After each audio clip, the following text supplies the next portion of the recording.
हैं। आज हम भारत की राजधानी दिल्ली के अंदर हम बात कर रहे हैं विधानसभा पटेल नगर से, जगह आनंद पर्वत से। पूरे देश के अंदर एक भूचाल मचा हुआ है। एक टिप्पणी क्या कर दी, उस टिप्पणी को लेके जो अम्बेडकरवादी हैं सबके मन के अंदर इस तरीके का आक्रोश है कि हमारे भगवान को इस तरीके से क्यों कहा। हाँ, भगवान में बात कर रहा हूँ। जो भी मिला है बहुजनों को बाबा साहब की देन है। जो मिला है शिक्षा मिली, नौकरी मिली, आज हम अच्छे कपड़े पहन रहे, कोट पैंट पहन रहे हैं, ये बाबा साहब की देन है। अगर बाबा साहब नहीं होते तो हमारा हाल क्या होता। इसी संदर्भ में हमारे साथ में एक समाज सेवी बड़े सुलझे हुए व्यक्ति हैं, अशोक गौतम जी। आइए हम उनसे रूबरू होते हैं कि जो पूरे देश के अंदर जो भूचाल आया है, पूरे देश के अंदर अफरा तफरी मची है, उस संदर्भ में हम बात करते हैं।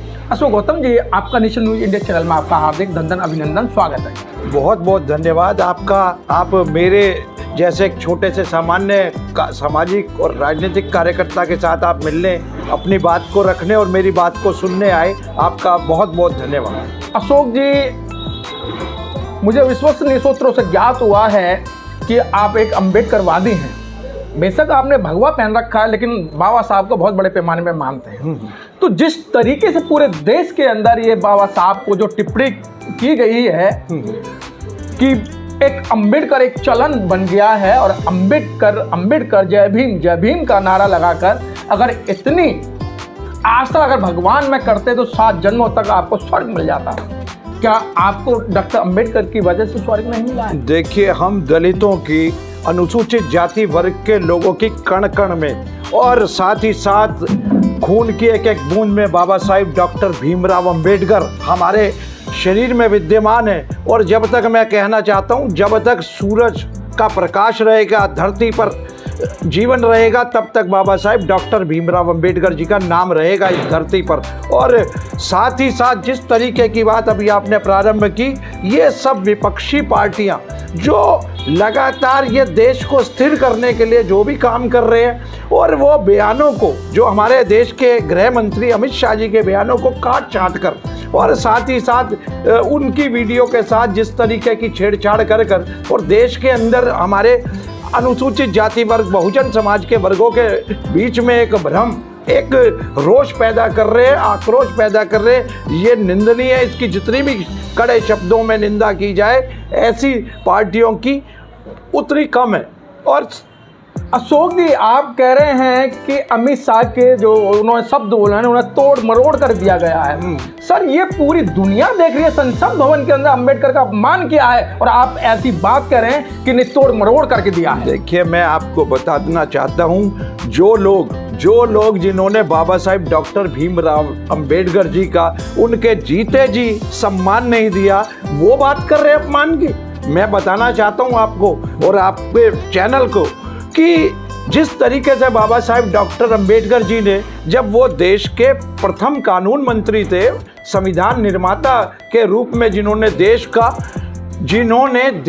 का एक रास्ता दिखाया, बिना किसी भेदभाव के, चाहे उनके ऊपर कितना भी अत्याचार हुआ, लेकिन देश के संविधान को लिखने में उन्होंने जरा भी कोई ऐसा नहीं किया कि ये लगे कि उन्होंने कहीं भेदभाव वाली बात को उस संविधान के अंदर आने दिया। मैं बताना चाहता हूँ, बाबा साहिब डॉक्टर भीमराव अंबेडकर जी ने, जब वो देश का हिंदू कोड बिल, जिसमें महिलाओं को समान अधिकार देने की बात थी, और साथ साथ धारा 370 के विरोध में थे, उनको था कि कश्मीर में धारा 370 नहीं लागू होनी चाहिए, और वो जिस तरीके की विदेश नीति और आर्थिक नीति पंडित जवाहरलाल नेहरू ला रहे थे, वो उनको लग रहा था कि यह देश के हिसाब से ठीक नहीं है, और उन्होंने उसका विरोध किया।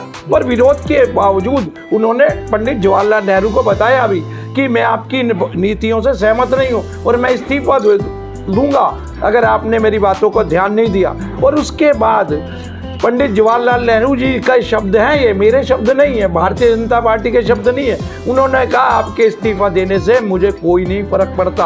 आखिर पहला अपमान, दूसरा अपमान, जिस देश का संविधान लिखने वाला व्यक्ति, जब 1952 में पहला चुनाव उस व्यक्ति ने लड़ा, तो महाराष्ट्र से, तो उस वक्त पंडित जवाहरलाल नेहरू जो देश के प्रधानमंत्री थे, उन्होंने उस जगह पर जाकर आप सोचिए, जाकर बाबा साहब जी को हराने के लिए वहाँ पर काम किया। खुद गए जवाहरलाल नेहरू 1954 के अंदर, जब दोबारा से फिर वो चुनाव के अंदर हमारे बाबा साहब डॉक्टर भीमराव अंबेडकर खड़े हुए, वो चुनाव भी हरवाने का काम किया तो कांग्रेस ने किया।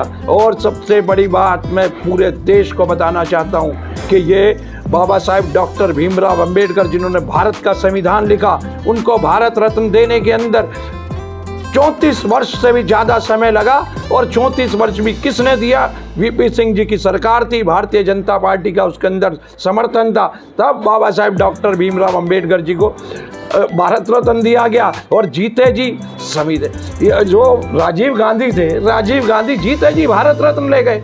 आखिर ये किस तरीके का भेदभाव?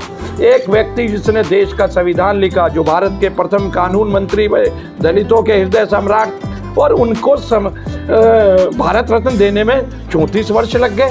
ये कांग्रेस का सिर्फ और सिर्फ अनुसूचित जाति वर्ग के लोगों का ये अपमान था। और मैं बताना चाहता हूँ, ये लगातार जिस तरीके से ये कहते हैं संविधान की धज्जियाँ उड़ाने की बात करते हैं, कि बार बार ले लेके संविधान की कॉपी, चाहे संसद में हो चाहे कहीं और हो, ये घूमते हैं।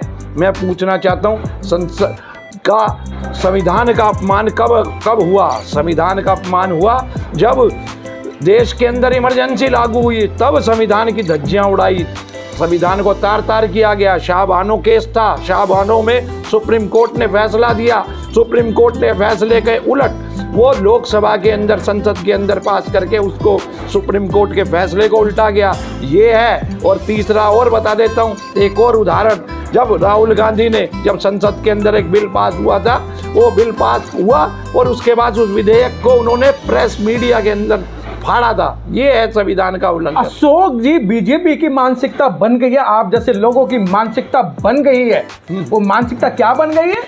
देश के अंदर कुछ भी हो उसको सारा सिरे जो आप कांग्रेस को दे देते हैं। क्या एट्रोसिटी जब हुई बीजेपी शासन में हुई ना, बाबा साहब की मूर्ति संसद से हटाई बीजेपी शासन में हुई ना, दलितों पे अत्याचार हुए, आप तो प्रधानमंत्री कहते हैं कि दलितों को मत मारो, मुझे मारो, कोई कानून सख्त तो बनाया नहीं ना। और दलितों की बेटी और दलितों के साथ आज भी अत्याचार हो रहे हैं। मैं ये बताना चाहता हूँ आपको और आपके चैनल के माध्यम से कि अगर दलितों के कोई हितैषी है तो भारतीय जनता पार्टी है, मोदी सरकार है। इसका मैं आपको उदाहरण देता हूँ, साक्षात उदाहरण देता हूँ। मैं बताना चाहता हूँ आपको, बाबा साहब डॉक्टर भीमराव अंबेडकर, जिनका जहाँ पर जन्म हुआ महू के अंदर मध्य प्रदेश, और साथ ही साथ जहाँ उन्होंने शिक्षा ग्रहण करी लंदन के अंदर, जहाँ उन्होंने दीक्षा ली बौद्ध धर्म की नागपुर के अंदर, और जहाँ वो अलीपुर के अंदर जहाँ वो रहते थे वो अलीपुर, और 5वां स्थान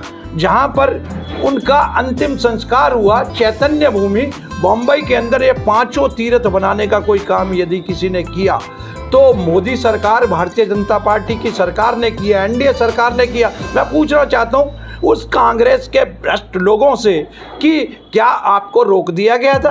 दलितों के सम्मान में अगर आप चाहते हैं उनको सम्मान देना, तो आप क्या आप नहीं बनवा सकते थे वो पंचतीर्थ बनवाए। भारतीय जनता पार्टी ने 55 साल जिस देश पर राज करने वाली कांग्रेस ऐसी बातें ना करे तो अच्छा है। जनता जान चुकी है। और ये जो लगातार जिस तरीके की बात कर रही है, गौतम जी बहुत अच्छा, आपको माज कर, आपको अच्छा कहते हैं ना, माज कर आपको तैयार किया गया है।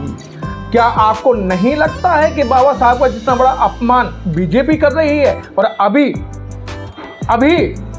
आपने देखा, आपने पंचतीर्थों का नाम लिया, आपका राजधानी के अंदर बाबा साहब की मूर्ति हटाई ना, आपने नागपुर के अंदर बुलडोजर चलवाया ना? नहीं हाँ। मैं बता रहा हूँ ये उसके पीछे क्या सोच है पार्टी या मोदी सरकार, उनको कहीं और दूसरी जगह, कहीं अगर बाबा साहिब जी की प्रतिमा अच्छी जगह लगाना चाहती है, मूर्ति अच्छी जगह लगाना चाहती है तो उसमें कुछ नहीं। आप सोचिए ना, मैं ये कह रहा हूँ 80 करोड़ से भी ज़्यादा भारतीयों को अगर राशन दे रही है मोदी सरकार, उसमें से कितने सारे लोग होंगे, 50% ऐसे होंगे जो दलित वर्ग से आते होंगे।